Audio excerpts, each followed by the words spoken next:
आइए आज हमको बेतिया हवाई अड्डे का नज़ारा दिखाते हैं। हमारे बेतिया में भी एक हवाई अड्डा है और वह किस स्थिति में है, कौन कौन सी जहाज़ यहाँ उतरती हैं, कौन कौन से उड़ानें यहाँ से भरती है, इस सब का जानकारी हम लेते हैं। 50 बार पत्रकार लगाए हैं। हाँ तो वही भी किए हैं। हाँ हाँ, कम से कम 25-30 बार आके लोग सब देख करके इति कर करके गया। लोग कुछ नहीं हुआ है तो सरकार नहीं सुनती है। कहाँ सुनती है? कैसी सरकार है? अब सरकार नहीं समझे कैसी सरकार। अभी आप कह रहे थे बाहरी सरकार है। अंधी भी है क्या? सब छोड़िए कहने। Audio Jungle.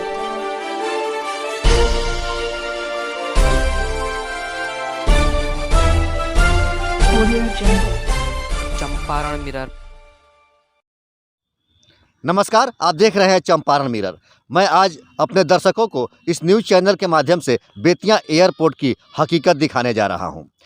कुछ साल पहले, लगभग 2 साल पहले, बेतिया में एक बार आवाज़ भी उठी थी कि बेतिया मांगे एयरपोर्ट। तो आज मैं उसी बेतिया एयरपोर्ट के जगह पर खड़ा हूं कि किस एयरपोर्ट की मांग बेतिया कर रहा है।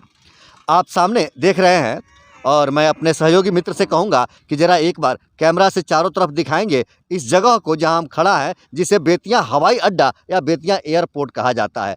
आप सामने देख रहे हैं, जहां तक आपकी नज़र जा रही है चारों तरफ से बाउंड्री किया हुआ है और यह क्षेत्र सुरक्षित किया गया है बाउंड्री के माध्यम से बेतिया हवाई अड्डा के लिए। मुझे याद नहीं है, लेकिन कई वर्ष पहले मैंने सुना था कि बेतिया में हवाई अड्डा है और यहाँ पर हवाई जहाज़ उतरेंगी और यहाँ से हवाई जहाज़ उड़ान भी भरेंगी, जिससे हमारे यहाँ के लोग बाहर जाएंगे। लेकिन मैंने कभी देखा नहीं है कि इस जगह पर कोई हवाई जहाज़ उतरा हो या यहाँ से कोई हवाई जहाज़ उड़ान भरी हो। हाँ, यह मैंने 1-2 बार देखा है कि यहाँ पर हेलीकॉप्टर आते हैं सामने में, जिसे लोग यहाँ हेलीपैड कहते हैं, और इसी हेलीपैड पर हमारे नेतागण आते हैं। जब चुनाव का मौसम आता है तो चुनावी प्रचार करने के लिए हमारे नेता लोग यहाँ पर इस हेलीपैड पर उतरते हैं, चुनाव प्रचार करके फिर फुर्र उड़ जाते हैं। लेकिन किसी जनता के लिए, किसी यहाँ के व्यक्ति के लिए आज तक कोई हेलीकॉप्टर से भी उड़ान नहीं उड़ाई गई है। जबकि बेतिया के ऐसे बहुत लोग हैं जो विदेशों में काम करते हैं या भारत के ही अन्य शहरों में काम करते हैं और उन्हें अपने काम पर जाने के लिए कहीं ना कहीं से फ़्लाइट की ज़रूरत पड़ती है। तो अगर आपको बेतिया से तो मिलेगा नहीं, अगर आप बेतिया वासी हैं और यहाँ से आपको फ़्लाइट पकड़नी है तो यहाँ नहीं, आपको यहाँ से पश्चिम पड़ोसी राज्य उत्तर प्रदेश में जाना पड़ेगा, जो लगभग शायद 130 या 40 किलोमीटर की दूरी पर, या तो गोरखपुर जाइए नहीं तो कुशीनगर जाइए।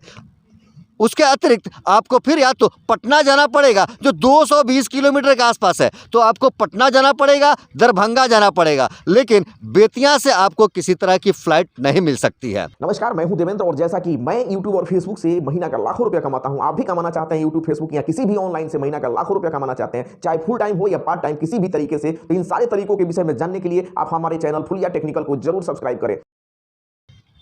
मैं यह भी कहना चाहूँगा कि बहुत ऐसी बीमारी हैं जिसका इलाज बेतिया में संभव नहीं है, साधारण जगहों पर और छोटे शहरों में या छोटे अस्पतालों में नहीं हो पाता है। इसके लिए हमारे मरीजों को जाना पड़ता है अपने शहर बेतिया से दूर।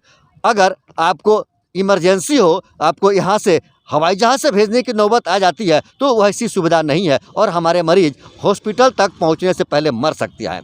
तो इस नज़र से भी अगर देखा जाए तो यहाँ ज़रूरत है या तो हेलीपैड बनवा दिया जाए और हेलीकॉप्टर की उड़ान यहाँ से कराई जाए और हेलीकॉप्टर यहाँ उतारी जाए, नहीं तो एयरपोर्ट ही बनाई जाए और यहाँ से हवाई जहाज़ की उड़ानें भराई जाए और यहाँ पर भी अन्य जगहों से, अन्य शहरों से हवाई जहाज़ उतारी जाए। यह सिर्फ नेताओं के लिए नहीं, यहाँ की जनता के लिए होनी चाहिए। और मैं एक और बता दूं कि यह क्षेत्र जिसे चंपारण कहते हैं, यह चंपारण मुख्यमंत्री तक दिया है।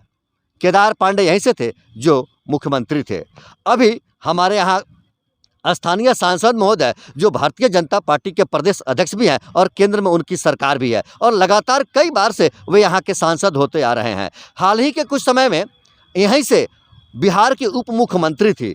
इतने मजबूत नेता और इतने स्थानीय बड़े बड़े नेताओं के होते हुए भी इस एयरपोर्ट पर किसी तरह का कार्य नहीं हुआ और इसे वास्तविक रूप नहीं दिया गया, तो हमारे नेताओं पर भी एक प्रश्न चिन्ह उठता है कि चलिए, बड़ी खुशी की बात है, देखने को मिल रहा है कि इस एयरपोर्ट पर हवाई जहाज आया चाहे नहीं है, लेकिन टेम्पू उतर रहा है और टेम्पू लैंड कर रहा है।